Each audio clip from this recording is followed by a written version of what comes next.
What's up YouTube, it's your boy, coming back with another video, and today we got some more Black Ops gameplay for you guys. And today I'm going to be talking over how to play Nuketown and how to play well and get high kills, minimal deaths, and win some games.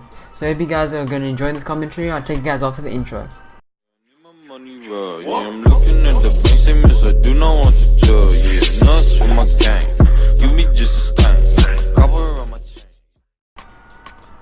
Okay, so for Nuketown, there's three types of playstyles. So you can obviously camp back, chill in the window, like all the freaking noobs do. They just chill in the window, just snipe, or like sit there with the LMGs and hard scope and like shoot on the beef. Like it's the worst ever. So you definitely don't want to do that. And then you can obviously stay in the middle of the map and then just try and hold spawns. And then the other option is to rush the enemy house and then shoot them behind the doors and then go back inside and then shoot them again, then go upstairs and then mess with the spawns. So that's the other option.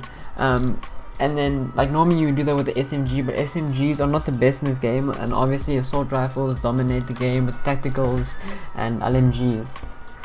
So definitely the best way to play is to chill in the middle of the map and dictate and dominate the spawns, and then also like get into the objectives to get some extra score and extra points.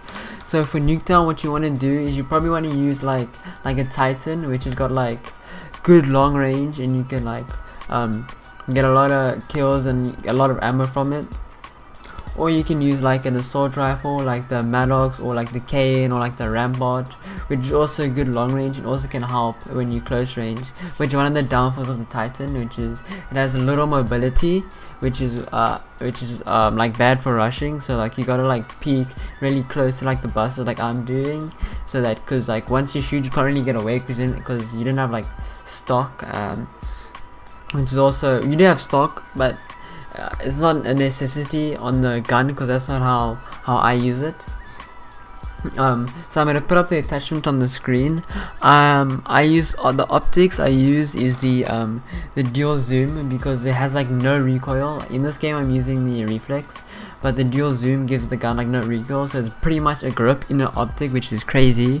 And then I use extended mags 1 and extended mags 2. I don't use quick draw and that because I'm sitting behind the bus and I'm like in the middle of the map, not really rushing, so I don't need to lift up my gun fast. And I don't use stock because it's been nerfed so much it barely makes a difference, so at this point it's pretty much pointless.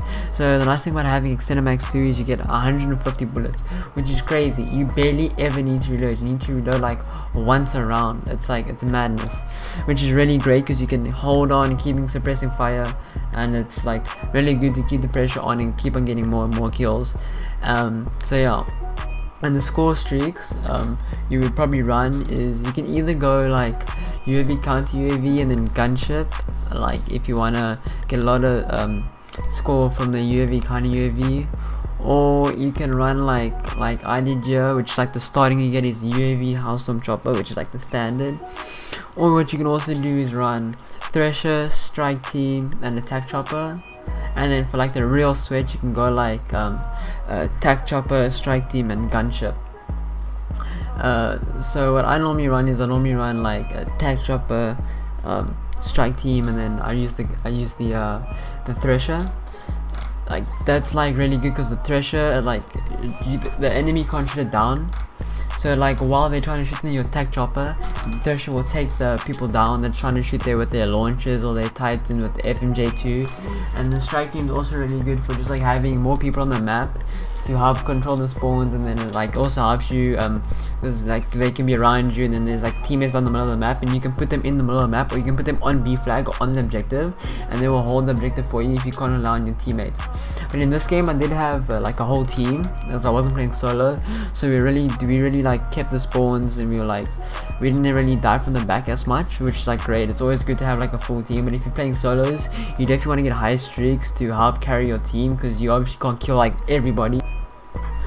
And another thing that you should do is whenever you have streaks and say you're playing domination and you see it's like on 80, then you should always save your streaks for the next round, and then use it for, and then like have it for the start of the next round, because otherwise you're gonna waste your streaks and it won't get to like as much kills as it could probably get, and then you'll pretty much waste them, which you don't want to do that because obviously you can get like more kills then. And then for the rest of the setup, I used the gear I used. I normally use acoustic sensor, but with this map, it's such a small map that you pretty much know where everybody is, because if your team is on one side of the map, like in the middle, then they'll obviously be in their spawn. But if they're capping behind you, you'll know they're behind you. And if you see your team like pushing them, you'll know to look behind you, because like say you rushing, like this is like one of the playstyles, like say you're rushing and then you're pushing up and then like you're gonna get no kills, then you have to go all the other way to the other side of the map, and then you push up, you get 2 or 3 kills, then you have to run back and forth. That's why it's nice sitting in the middle of the map, and then you can like dictate the kills like coming to the flanks and like getting past other people.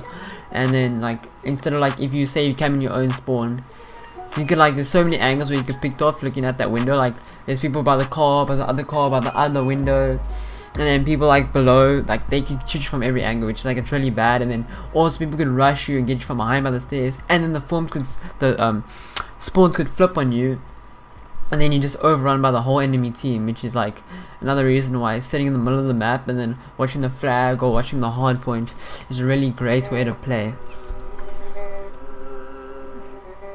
And then going to the perks on this class, like a must for Nuketown, you need flak jacket and you need tac mask. So what flak jacket does is it increases your damage taken from explosives. So like a RCXD, it can rush you. You powerless against it. Especially like when it's coming around the corners and stuff, and it'll explode. It won't even kill you on direct impact, the RCXD, which is crazy. And even house storms, like unless the main house storm hits you, but if it's little missile, the rockets that shoots out, if that hits you, it won't even kill you, which is also great, because when you're in the middle of the map and you're trying to dictate the spawns, you don't have enough time to run back. You can rather just like, or even if you do run back and you don't make it, the house storm will hit you and it won't take down and kill you, and you won't lose your streak, which is another great thing. And then for the gear, I talked about like you don't need acoustic sensor, so what I use is ComSec device, and ComSec device allows you to get your streaks faster. And in Nuketown, streaks dictate the play of the game, because whoever's got the streaks, because it's such an open map, there's only 2 houses, right?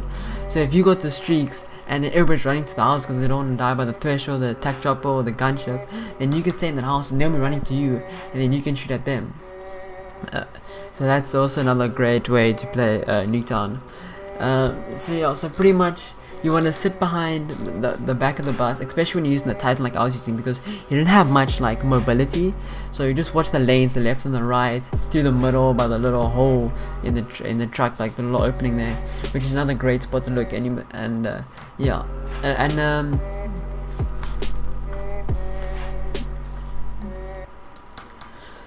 So I pretty much talked through all the best ways to play Nuketown, and the best ways to get the high KD and still get a lot of kills and still get a lot of victories playing either domination or TDM or whatever it is that you might be playing.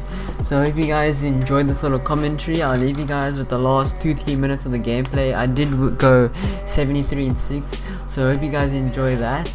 I could have went higher if I didn't have like the starting streak, because as you saw, I was only level 14.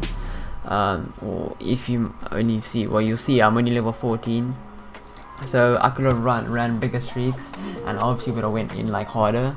But yeah, so I hope you guys enjoy the rest of the gameplay. Don't forget to like, subscribe, comment, share with your friends, and I'll check you guys in the next one. Peace. Get back in the fight.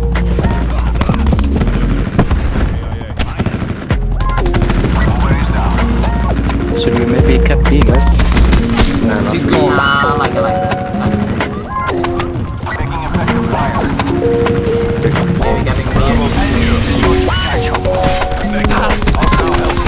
Got him. No, please. Stay inside. Oh, hello. I spawned one of them. You want to do it like that? I don't mind. That's a kill. Yeah, that was kind of weird. Oh, and then I spawned in this one. Makes sense, boy. I think I did tactical deploy beacon.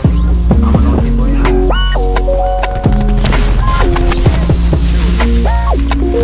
Losing Bravo. Yo,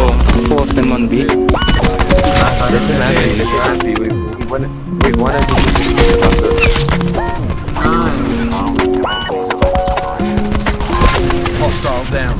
Oh, I think I just got barely hit. Available tasks.